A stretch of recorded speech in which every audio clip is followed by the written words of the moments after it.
Jail में बंद रहे व्यक्तियों को जेपी समान पेंशन में बढ़ोतरी की गई है। जो पेंशन की बढ़ोतरी है 7,500 रुपये की जगह 15,000 रुपये भुगतान होंगे और 15,000 रुपये के स्थान पर 30,000 रुपये भुगतान होंगे।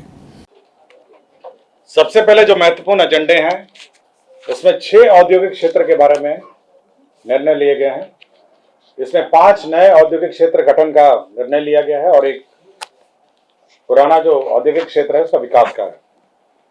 सबसे पहले जो औद्योगिक क्षेत्र है वो है बेगूसराय जिला अंतर्गत अंचल बेगूसराय के मौजा कुसमौत थाना संख्या 334 में। इसमें 991 एकड़ 991 एकड़ भूमि का अधिग्रहण करने का निर्णय लिया गया है और इसमें 3 अरब 51 करोड़ 59 लाख 76,345 रुपए का व्यय होगा।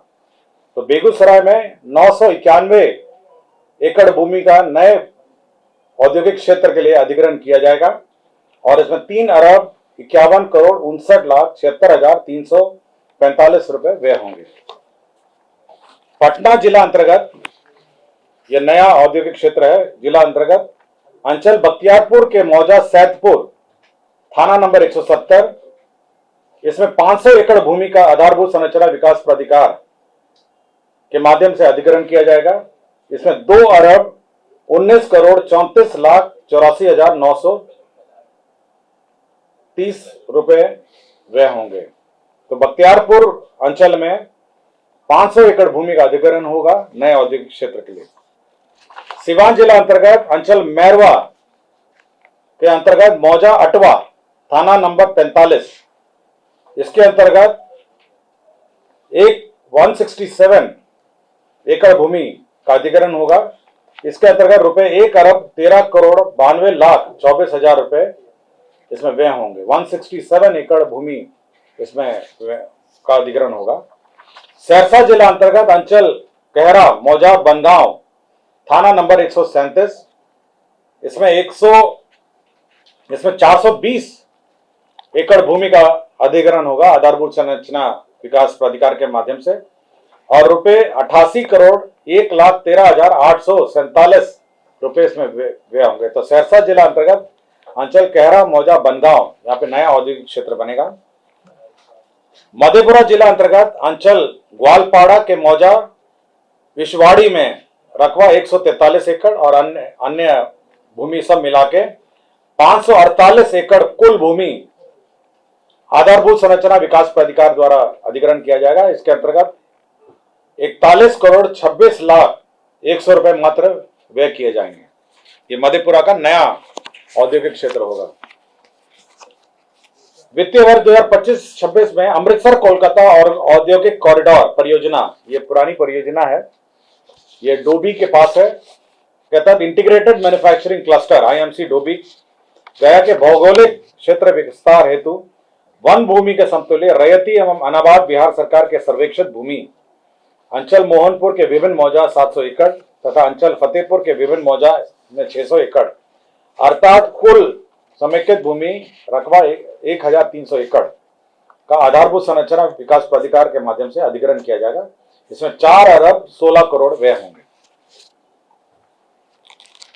उद्योग विभाग ने एक औद्योगिक इकाई को क्लियरेंस दिया है जिसमें मेसर्स मां प्रभावती टेक्सटाइल मिल्स यह polar fleece blanket cover bedsheet casement बनाएगा और इसमें कुल राशि जो है निवेश जो है 35 करोड़ 14 लाख 93,000 रुपए इसमें व्यय होंगे। तो ये नए औद्योगिक इकाई को क्लियरेंस मिला है।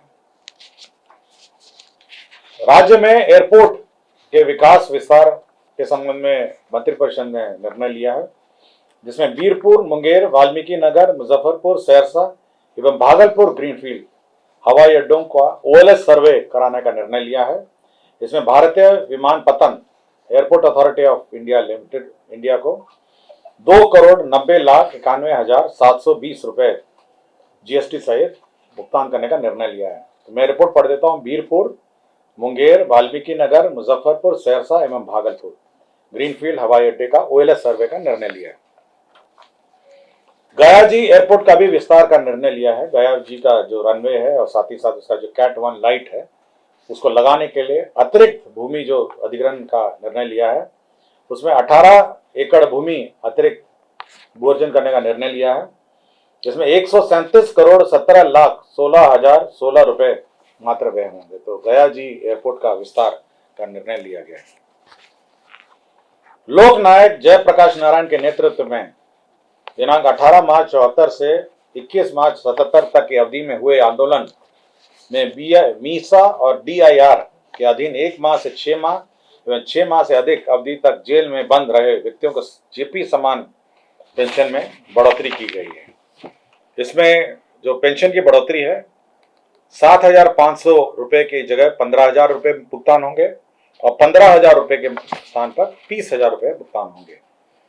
मीसा DIR के मामले में 6 माह से कम कारावधि के लिए 7,500 दिए जा रहे थे, अब इसको 15,000 दिए जाएंगे और 6 माह से अधिक कारावधि के लिए 15,000 रुपए पहले दिए जा रहे थे, अब वो 30,000 रुपए हो जाएंगे। राज्य में जितने भी हमारे जिला समाहरणालय है वहां नागरिक सुविधा अनुकूल बुनियादी ढांचे यथा प्रतीक्षालय, पेयजल, शौचालय, दीदी की रसोई आदि की सुविधा उपलब्ध होगी, इसका निर्णय लिया गया है। नगर विकास एवं आवास विभाग ने पटना क्लस्टर में एकत्रित ठोस अपशिष्ट प्रबंधन हेतु प्रस्ताव लाया गया, जिसके अंतर्गत 514 करोड़ 59 लाख रुपए PPP मोड में व्यय होंगे। इसमें 30% तक भारत सरकार जो PPP का VGF फंडिंग करेगी और उसके जो ज्यादा होगा तो बिहार सरकार को वहन करना पड़ेगा। इस परियोजना में 15 मेगावाट कचरे से विद्युत की आपूर्ति होगी, 100 TPD का बायो मिथिनेशन प्लांट होगा और 800 TPD का मटेरियल रिकवरी फैसिलिटी प्लांट होगा, 700 TPD का कंपोस्ट प्लांट होगा और 325 TPD का वैज्ञानिक लैंडफिल सुविधा लगाए जाएंगे।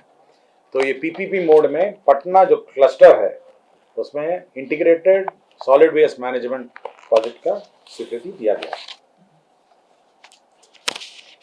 राज्य में शिक्षा विभाग का प्रस्ताव थे, 2 प्रस्ताव थे। आपको याद होगा पिछले मंत्रिपरिषद में हम लोगों ने 9 से 12 क्लास के बच्चों को 1 अप्रैल से 31 जुलाई तक की अवधि में जो 75% उपस्थिति होगी उनको DBT का लाभ दिया जाएगा, जिसमें छात्रवृत्ति और यूनिफॉर्म का है।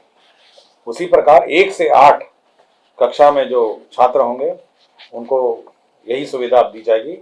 ये 1 अप्रैल से 31 जुलाई तक जिनकी उपस्थिति 75% उपस्थिति होगी उनको DBT का लाभ दिया जाएगा।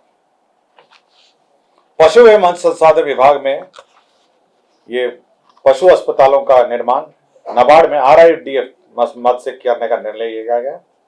इसमें 19 जिला स्तरीय संसाधन एवं प्रशिक्षण केंद्र का भवन निर्माण होगा, 2 अनुमंडलीय पशु चिकित्सालय भवन का निर्माण होगा और 4 प्रथम वर्गीय पशु चिकित्सालय भवनों का निर्माण होगा। इसके अंतर्गत 219 करोड़ 31 लाख 75 हजार व्यय होंगे। कृषि रोड मैप के अंतर्गत राज्य में किसानों को रियल टाइम में कृषि विभाग की योजनाओं का लाभ पहुंचाने, डिजिटल क्रॉप सर्वे के आधार पर मौसमवार, फसलवार आच्छादन, उत्पादन एवं उत्पादकता का पुनर्अनुमान, किसान आधारित सेवाओं के लिए नवाचार, प्रौद्योगिकियों का समावेश तथा कृषि संबंध क्षेत्रों के लिए डेटाबेस का एकत्रित करने के लिए एक नया डायरेक्टोरेट का गठन करने का निर्णय लिया गया है। कृषि विभाग के अधीन डिजिटल कृषि निदेशालय का गठन, एक नया निदेशालय का गठन किया जाएगा, डिजिटल कृषि निदेशालय। विज्ञान एवं प्रौद्योगिकी विभाग के अंतर्गत जिला गया में संचालित गया अभियंत्रण महाविद्यालय गया परिसर में वस्तुकला आर्किटेक्ट विभाग का भवन, अतिरिक्त 300 बेड का एक बालक छात्रावास, 200 बेड का बालिका छात्रावास निर्माण करने का निर्णय लिया गया। इसके अंतर्गत 62 करोड़ 7 लाख 44 हजार रुपए व्यय होंगे। पटना जिला अंतर्गत पुनपुन पिंडदान स्थल पर लक्ष्मण झूला के समतुल्य रेलवे पुल के बगल में पुनपुन नदी पर बचाव कार्य सहित केबल सस्पेंशन पुनः निर्माण कार्य किया जा रहा है। इसके अंतर्गत प्रथम पुनरीक्षित प्राकृत राशि की स्वीकृति दी गई। अब ये 82 करोड़ 99 लाख 48 हजार रुपए का होगा। पटना शहर अंतर्गत मीठापुर फ्लाईओवर से चिड़ियाटांड फ्लाईओवर वाया करबीघा जोड़ने हेतु फ्लाईओवर निर्माण का कार्य 292 करोड़ 74 लाख 4 हजार रुपए मात्र के अनुमानित लागत पर प्रथम पुनरीक्षित प्रशासनिक स्वीकृति दी गई। परिवहन विभाग का प्रस्ताव था जिसके अंतर्गत उत्सर्जन मानक भारत स्टेज 1 एवं पूर्व में उत्सर्जन मानक के अनुसार निर्मित सभी परिवहन और गैर परिवहन तथा उत्सर्जन भारत स्टेज 2 के अनुसार विनिर्मित सभी माध्यम और भारी माल यान यात्री मोटरयान को रजिस्ट्रीकृत स्क्रैपर के माध्यम से वाहन स्क्रैप कराकर निक्षेप प्रमाण पत्र सर्टिफिकेट ऑफ डिपॉजिट प्रस्तुत करने पर मोटर वाहन कर पर 50% की छूट दी जाएगी। मतलब जो भारत स्टेज 1 और भारत स्टेज 2 के जो सभी माध्यम की गाड़ियां हैं, अगर आप स्क्रैपर के माध्यम से स्क्रैप करके सर्टिफिकेट डिपॉजिट करेंगे तो 50% रजिस्ट्रेशन में छूट दी जाएगी। भारत निर्वाचन आयोग द्वारा मतदान केंद्र पर जो राज्य स्तरीय पदाधिकारी हैं, बीएलओ एवं बीएलओ सुपरवाइजर, उनका मानदेय बढ़ा दिया गया है। न्यूनतम वार्षिक पारिश्रमिक में प्रति बीएलओ 10,000 को बढ़ाकर 14,000 कर दिया है और प्रति बीएलओ सुपरवाइजर का 15,000 से बढ़ाकर 18,000 कर दिया गया। इसमें 90,712 बीएलओ कार्यरत हैं और 8,245 बीएलओ सुपरवाइजर कार्यरत हैं। इसमें 38,75,83,000 रुपए व्यय होंगे। वित्तीय वर्ष 2025-26 में राज्य स्कीम अंतर्गत बिहार कृषि विश्वविद्यालय सबौर को अपने स्थापना मद के लिए 258 करोड़ 60 लाख रुपए सहायक अनुदान के रूप में दिया जाएगा। राज्य उपभोक्ता विवाद प्रतितोष आयोग पटना के लिए अतिरिक्त पदों का स्वीकृति दिया गया है। अल्पसंख्यक कल्याण विभाग पटना के अंतर्गत राज्य के प्रखंड अल्पसंख्यक कल्याण कार्यालय के लिए अतिरिक्त 459 पदों का निम्न वर्गीय लिपिक के पदों का सृजन किया गया है। बिहार विधान मंडल सदस्यों का वेतन भत्ता एवं पेंशन नियमावली 2006 के नियम 14 में संशोधन किया गया है। इसमें जो राशि दी जाती थी 8,300 रुपए प्रति माह की दर से दूरभाष, मोबाइल, इंटरनेट की भत्ता, पहले ही इनको विपत्र प्रस्तुत किए जाने थे, अब विपत्र प्रस्तुत नहीं किए जाएंगे और एक मुश्त राशि ये दे दी जाएगी। श्री निशित वर्मा भप्र से अपर सचिव मंत्रिमंडल सचिवालय विभाग को 2 वर्षों के लिए संविदा पर नियुक्त किया गया है। बिहार ग्रामीण जीविकोपार्जन प्रोत्साहन समिति जीविका में जो मानदेय की बढ़ोतरी दुगना किया गया है, उसमें बीसीएफ एडवांस लिया गया है, जिसके तहत 3,47 करोड़ 91 लाख व्यय होंगे। सामान्य प्रशासन विभाग की अधिसूचना संख्या 2492 दिनांक 30/11/2005 द्वारा अधिसूचित बिहार वाहन चालक भर्ती एवं सेवा शर्त नियमावली 2005 को निरसित करते हुए बिहार वाहन चालक भर्ती एवं सेवा शर्त नियमावली 2025 को अधिसूचित किया गया है। गोपालगंज जिला अंतर्गत अंचल कटैया, मौजा, बैरिया में थाना संख्या 72 में 6.94 एकड़ भूमि सशुल्क आधार पर बीआरओ को स्थानांतरित किया गया और राज्य में के अंतर्गत अवस्थित निजी चिकित्सा महाविद्यालय में डीम्ड विद्यालय में स्नातक और स्नातकोत्तर पाठ्यक्रम में 50% सीटों पर नामांकन हेतु सरकारी चिकित्सा महाविद्यालय के लिए